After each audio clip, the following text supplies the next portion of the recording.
Again, viewers, and thanks for joining me again. As you can see, today I'm in the temperate greenhouse. This is where I keep all my Venus flytraps, and I did do a community post the other week, or was it a short? I'm unsure now, saying that I would show you around my Venus flytraps. Well, I'll get the camera down in a minute and show you all my collection, what I've got. I've got a cup of tea here. I've got my electric fack because I do smoke, but that's my problem. Anyway, what I want to cover today is the basics, how I grow Venus flytraps here in the UK. I've only got a small collection, really, not a lot. Some of you have seen the channel before, have probably seen some of these before, but I'm going to go through today how I water them, how I stack them, the pots I use, how I care for them in the winter, how I do weekly care when I'm taking off the dead traps. When they're completely dead, I do that. So if you want, grab yourself a cup of tea like normal. I'm not going to make these videos really long. I'm just going to try and get my point across, how I grow it. I know this video is not for everybody, especially some of them Azalea growers, but I've got a following for my Nepenthes, and I've also got a following on my Venus flytraps. So if you are a subscriber, bear with me. I've got 3 greenhouses here in the UK. The Mazzy house, where I grow all my Masdevallias, Draculas and other orchids.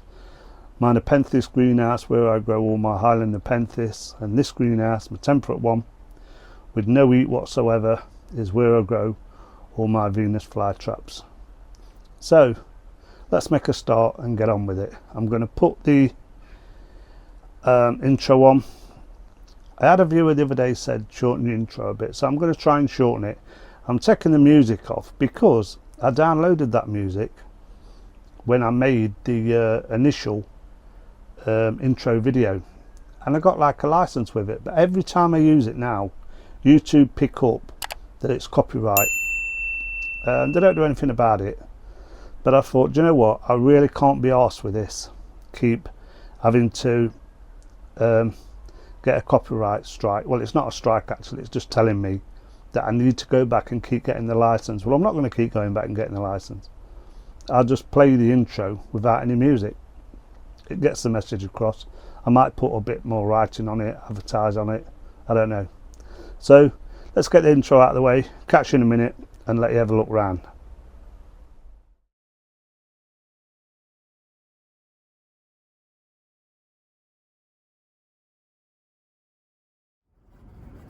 Right then, before I start today, I'm just going to give you a quick pan round, let you have a look how I've got things set up in my temperate greenhouse. The sun is just come out, and I tell you what, it's quite warm, but I've got my shorts on, so I'm hoping I'm not in here too long. I've got them down this side as well. I said I'd share things, how I do it. There's the good old water butt. This is where I keep all my RO water for when I'm watering these. Just talking about the watering, if you can see in the bottom, I've got about ½ an inch of water in every one of these trays, and how I do it is I top that up every so often. I let it drain right down till it's dry at the bottom. I leave it a day, then I top it back up, and it's worked for me. So that's how I've done the watering. As you can see, I keep it in trays. These trays are just gardening trays from one of the local garden centres, and I just, again, I use the square pots because for me I can get more in, apart from all these young what I call divisions. Actually, they're just growths from the side of the mother plant. I just take them off and then just put them in an individual pot and pot them on again into bigger pots. But yeah, the trays, I like using these trays. Right, let's go around here. I've also got in here my Binata, which you're not going to see the colours on it at the moment because it's covered in flies and that. Then I've got cephalotus, and I've got about 3 cobra lilies down there. I've also got a bottom shelf. I'll just go down without disturbing you all to show you. Down here I keep a lot of my mother plants, my albers, and you can see, well, if you can, they've got seeds. I take the seeds off and plant them on again, no big deal. Here I've got another mother plant, cobra lily, that's doing well. And if you look, there's some small plants here in the pot. Look, these are small plants. I take them off at the end of the season, pot them on, no problem whatsoever. And that's my Sarracenia purpurea venosa. That's a mother plant. That does quite a few young plants I can take off as divisions at the end of the year. Down here, these are some of my leaf pullings from my cephalotus. Some people say that don't work. For me, it does work. And why I'm talking about that, I'll show you. Somewhere in here I've got a leaf pulling from, here we are. Right, this was a leaf pulling from the big mother plant there, the cephalotus over there. And as you can see, it's put up some new leaves, and it's got some more leaves, and it's going to form into a small plant now. So yeah, you can take all your own cuttings and divisions. You don't have to keep buying plants in. Right, what else was I going to talk about? Right, weekly tidying. I try to keep on top of these. I've found, now as I say, I'm no expert, I'm just an amateur grower. I've found that when you look at something like this, it's died back, I let that die back, then I'll take that off. Most of my Venus flytraps tend to catch, I think you can see in there, I've got one in there somewhere. That one there, look in the centre now, it's got some in. I tend to find that my Venus flytrap catch about 3 or 4 flies, then they die back after that, and new growth forms. I mean, I've got, I can't get this camera to where it is in there. Look, look at central shot now, there's 2 flies in that, both dead. I'll take them out in a bit, because usually I leave one in because it encourages other flies to land on the Venus flytrap, and that way, you know, it's food, because they just love the flies popping in. This year I've had quite a lot of wasps in here, and a lot of these have had wasps. I don't know if I can zoom in on any that's got wasps, but you know. But now the sun's starting, I'm getting a lot of colour on a lot of these. Some of the colour on these traps, like in there, that's Dracula Cross Red Line. It's a cultivar. It's amazing red. You know, some of the speckling, but I find them quite easy to grow. I've got a few B52s. That's a young B52 there. Well, say young, it's putting on new growth now, so it's growing on, it's coming on. We've got down here, that's one of them, all green. That'll stay all green. They're quite nice to do. Right, when I say my weekly, see this? Let me kind of see if I can get the camera in the right way. This dead trap, I just took it off. That. These dead traps down here, I just pick off because I don't want them on any of these. Here's a nice fused tooth. Look at that. Lovely traps on that. And they're doing well. What else have we got to look at? Something good. I've got quite a few 52s. Sawtooth is there. Got a nice sawtooth coming on. You know, you just have a look round and follow them, because as I said, I don't want to get them all out and go through every one. But what I did want to say, some people said to me the other day, what do you do with the Gillette and flower? Personally, no, I don't, because I did a couple of years back. I let them flower, then I took the seeds off. But what you've got to remember then is they've been interpollinated, so your seeds will revert back to typical. You cannot sell that plant off as a B52 or, you know, sawtooth, big mouth, whatever.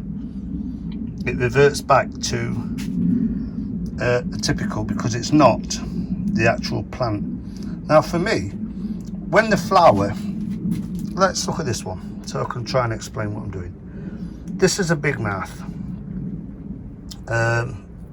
If I can see my fingers, there was a flower spike. Took it off, cut it down and shoved it in here. Look, now if you look down here, that's the original flower spike, and look at the side of it there, a new growth. That is a baby big mouth. So when I repot these at the end of the season, I already know I've got a baby big mouth. Now that don't work every time. When you cut off the flower spikes, don't always assume that they're going to work. It don't always work. I've got quite a few that have. One here, I don't think that has. Oh, I was going to say that hasn't, but if you look at the side of it, I've got a growth coming. So just leave them in, and you'll always find that that will produce you some young. And you can just divide them when you do a clean-up. Now look at this one. This is Beastie Boy. Right, Beastie Boy was done early in the year when I repotted this. I can see in here 1, 2, 3, 4, 5 plants in that pot of Beastie Boy. So I know when I repot, I've got 5 pots. Sorry, I've got 4 plants of Beastie Boy that I can swap or I can sell on. But usually I swap these, and the ones I've got a lot of, I do sell some of them, but most of them I just swap. And again, B52. If there's anything in particular you want to look at, let me know. There's my Madagascar canariensis. I don't know if you can see that, but when the sun's out, they're beautiful, beautiful colour with all the dew on them. Look, they're doing well as well. Right, up here on this tray, really it's just like seed grown stuff. I put some seeds in early on in the year. Most of them in them trays are seed grown. I don't know if you're going to see in there, but let's just move these scissors out of the way. In there, look, they're all young. They're all young Venus flytraps. But because they're seeds from my plants, they're just be typical plants. All these down here are named individuals, which, like I said before, I've took off from flower spikes and grown on. I like these. And with these, as you can see, I use the same pots as I do for Mazda Valleys. Plenty of drainage holes in them. Look. And a place for the water to get in. So the pot is not flat on the bottom, blocking all the holes. It has got a drainage to allow water to get in. Let me talk about winter. Somebody asked me, do I heat this place in the winter? No, I don't really heat it. All I do is shut the door and hope for the best, because you can't put an heater in with these. They go dormant anyway, so why would you want to put an heater in something that's gone dormant that likes to chill? Now, these survived year after year. They've never ever had a problem where they've gone and died, you know. They haven't. Now, people say, do you stand them in the water in the winter? No, I don't. In the winter, I clean all the trays out at the end of the season. Before I repot anything, I clean all these bottom trays out. I like to keep them clean, because you're going to get stagnant water sometimes. You're going to get the odd slug and snail stuck in the back, and it's no good for you. So I clean them out, wash them out, then I put capillary mat in. I start at one end, bring the capillary mat in all the way across the tray, over the joint, along the next tray, over the joint to the next tray. Then at the end, I have, what I use is, you know, the B&Q roller trays. When you're doing any painting, you can get a big roller tray. I put that at one end, I fill that with water, dip the capillary matting in it, and that just keeps all these moist throughout the winter. When it dries up, and it don't often dry up to be honest, I top it up, and it lasts all through the winter. And to be honest, even that's frozen on a couple of occasions. So that's how I water this lot in the winter. Hang on, my gimbal's just gone all over and I don't know where it wants to go.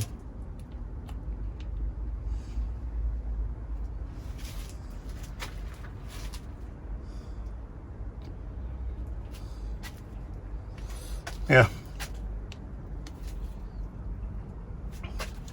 So I don't feed them. I let them catch their own food. I tend to let the door to the greenhouse be open all the time to let as many flies in as you want to come in. But yeah, look, I could go through all my cultivars, but I think that's just boring a little bit. That's unfortunate there, because all these Drosera seeds have blown onto this one, onto red spider, and I've got a pot full now of them. Sometimes I just take them out. You can see seeds go everywhere if you don't watch what you're doing. But it's getting warm again in here, probably too warm. Here's a young cobra lily that I took. I've actually done cobra lilies as well from stollens. If you know when I say stollen, I mean from the root. I'm going to show you something first. Let me get this in my hand. Right, that is a young cobra lily. One of them divisions I took off the mother plant. This one is a cobra lily that I took off the mother plant around about November, dead. So I could have chucked it out, but you know what, we're in August now. I left it, and remember, it had the roots, which will be a stollen growth. Look in there, I'm sure you can see a baby cobra lily. So the roots have formed again and produced another plant. So never ever throw out something that you don't think has taken until you're sure. These on this side really need a clean up. I've got to start doing some of these, and really some of these, like this one, there's about 6 plants in that pot that really needs and what's that, giant peach really needs a good repotting on. Same again with big mouth there. Big mouth needs doing again. that needs doing. Yeah.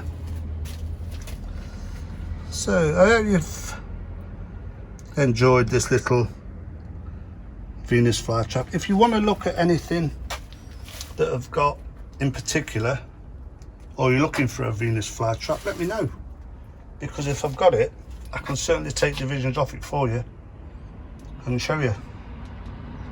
But they are easy to grow, and more people, I've realised, are going into carnivorous plants now. The youngsters of today are not too bothered about orchids. They're more masculine and they want to go down the route of carnivorous plants, so they either go for nepenthes or they go for Venus flytraps. So for me, I can assure you it's not masculine. For me, it's just my old age. I liked them and I thought, you know what, I could grow a few of them. So I did. So that, I'll call that a day, viewers. I don't think there's anything else I've got to say now. I've discussed the water. Oh, to say the water, I've told you how I fill the trays. I use RO water on all of these. I've explained how I put capillary matting down in the winter. I just shut the door in the winter. I don't allow, well, I try to keep it as frost-free as possible, but that's never going to happen in an unheated greenhouse. But I've been in, and some of these pots have probably been frozen solid on the capillary matting, but they've all come back. They all grow again. They all grow again, and I just thought I'd share that with you, because I did say that I would show you. I did like I said earlier, I said I would show people how I grow them. Well, hope you found this one useful as well, viewers. Don't forget, if you did, give us a thumbs up. It really does help the channel. Thumbs up and a comment. But if you want to see anything else in here, or you want to know how I do certain things, just give us a shout. Put it in the comments and I'll have a look for you how I do it. But yeah, getting into some carnivorous plants now. I mean, that, aren't they beautiful? Look at the colouring on that. They're amazing. See, the sun's not really shining on some of these at the moment.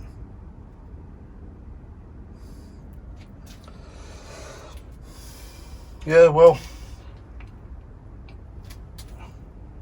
I'll call it a day, viewers. I'm getting a bit warm. I think I've gone through what I've got, what I said I was going to show you.